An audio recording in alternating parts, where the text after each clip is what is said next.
vlog. Magluluto po tayo ng garlic crab shrimp. So, garlic crab cream po ang ating putahe ngayon. What? So, magluluto po tayo ngayon. Abangan, tingnan niyo po ang gagawin kong pagluluto. Mga kalapat sa inyo. So, first, i-prepare natin yung mga sangkap na ating gagawin. So, maglilipit ako ng garlic. Yan po. Maglilipit tayo ng garlic. Kasi garlic, ano siya, garlic shrimp and crab ang ating gagawin ngayon. So, ramihan natin ng garlic. At may ano naman, may nabili akong garlic na pang timpla. So, yan po, naghiwa tayo ng garlic. So, maglalagay muna tayo ng konting mantika sa ating lutuan. Yan. So, painitin muna natin yung ating mantika. At maya-maya maglalagay tayo ng garlic at saka no onions. Diyan po, while naghihinga po tayo, nipisa lang natin ating garlic.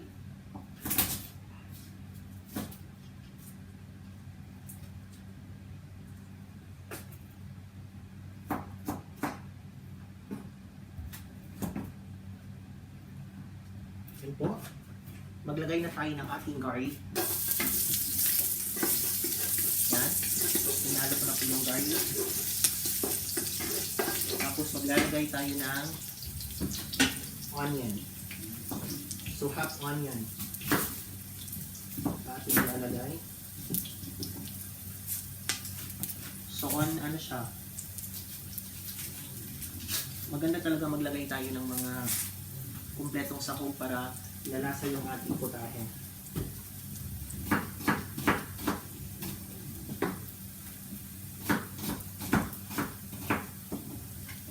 Yan po, ilalagay natin ang ating onion.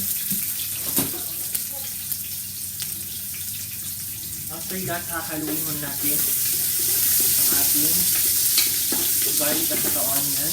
Pahinaan lang natin yung ating apoy. Yan po, nakikita nyo ba?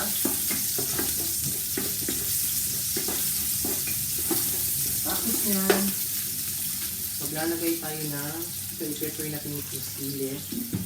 Maglalagay tayo ng patong sili para maang-anghang siya. Yan. Ilulunod na po natin ang ating crab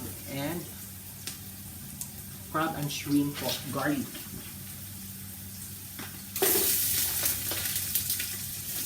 Yan, inilagay po natin.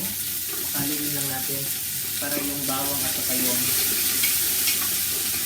garlic hindi siya masusunog.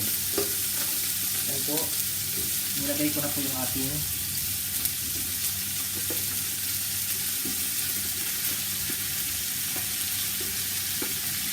pinakuluan ko muna at itong ating hipon at saka yung ating alimasag para po lalambot siya at madali na lang po maluto. Tapos ito namang sabaw, ito yung pang sabaw natin mamaya. So, lakasan natin yung apoy. Yan po, inalo ko na po ang ating crab at saka yung shrimp natin. So, while po, mag-prepare muna ako ng cream. So, lalagyan po natin siya ng cream. Ang gamit ko pong cream ay ito, Nama cream. Nama cream po or whipped cream. Whipped cream po ang gamit ko para pangganda lasa ng ating putahe. So, lakasan muna natin yung ating apoy. Hello po sa mga hindi pa na-subscribe, please subscribe my YouTube channel po. Mario Lapotsinero, ang inyong lapotsero at kusinero. Yan po. Ang bango na. Mabungo na po ating nilito. Yan po. Tapos, while nagpapaano siya, ilagay po natin yung ating sweet corn. So maglagay tayo ng ating sweet corn. Yan po.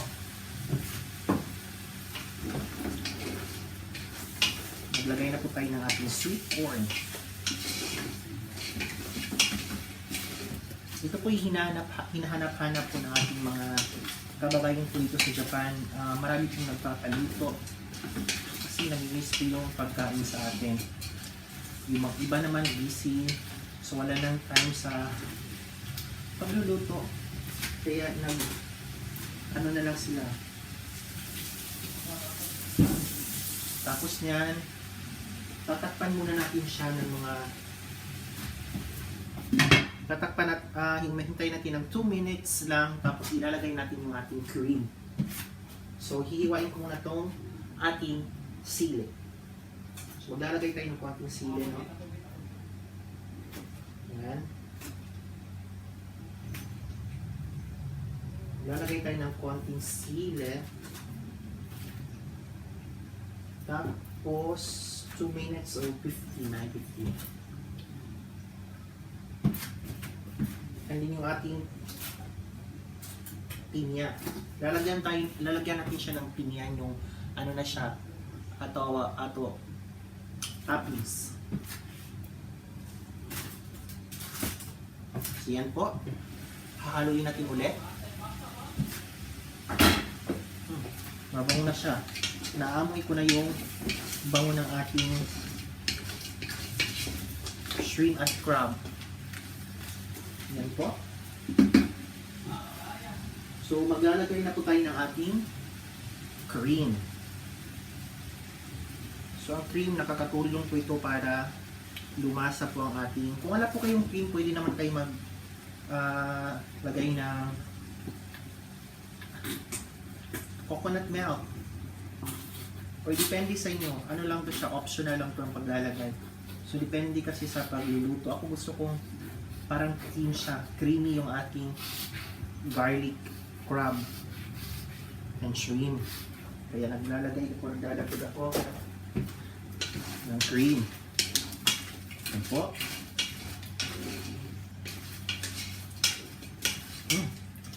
Ganda na niya.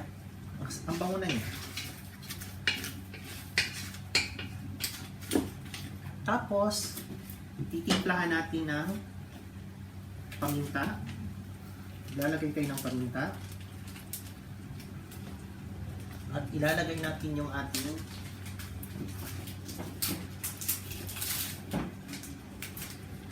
garlic shrimp powder.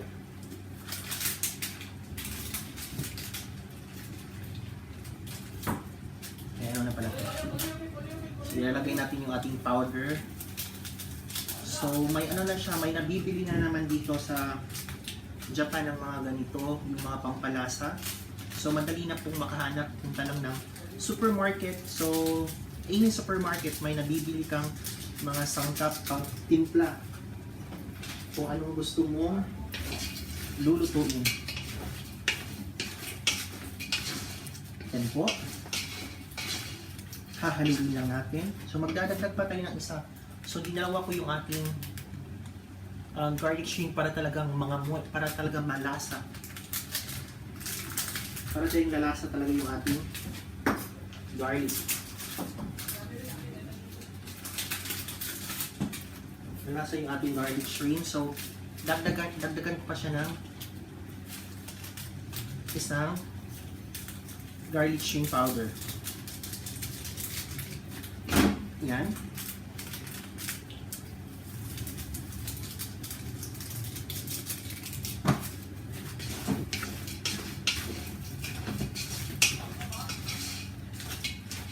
Tapos titimplahan natin siya ng oyster. Lalagay ko tayo ng oyster sauce.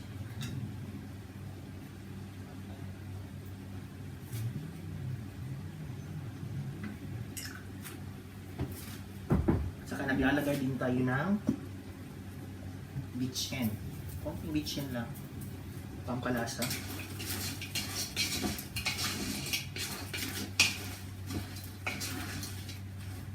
Then, titikman natin ang ating niluto. Ang sarap. Super, nakalimutan ko pala yung sili. Maglalagay tayo ng sili. Ito para may konting ano siya, may konting anghang ang ating pitahe.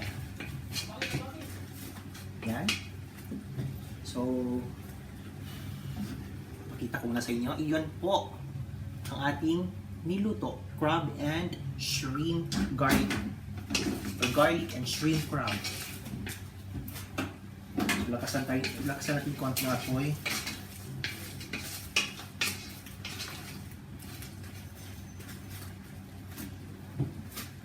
Yan. Tatakpan muna natin siya ng mga ilang minutes para manuot yung lasa ng ating niluto. So while magpiprepare tayo ng ating pinya. So lalagyan natin siya ng pinya.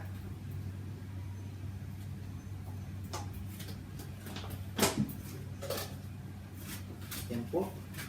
I-prepare ko na po na ating pinya. Ilalagay po natin as ano siya para may konting tamis siya, may konting tamis, may konting anghang, garlicky yung ating niluluto. So while naghintay po tayo, so atin na po bubuksan at hahaluin ulit ang ating niluto.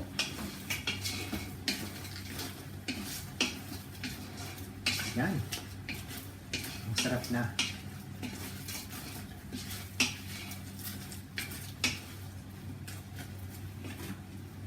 So, magdagdag lang tayo ng konting ano. This is magic salt garlic.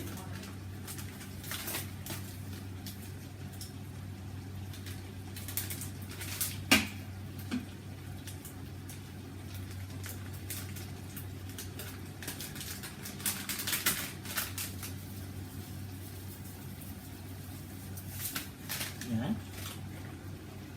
Konting paminta, konti na nalagay natin paminta kanina. Yan po, hahaluin natin, hahaluin. At i-prepare na po natin, ito na to, ng ating garlic, shrimp and crab.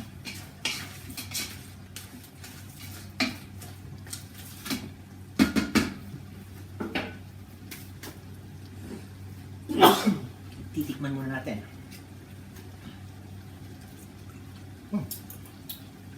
Sarap na, kapatid. So, thank you po sa panonood. Please don't forget to subscribe my YouTube channel, Mario Lakwatsero, ang inyong kusinero at lakwatsero.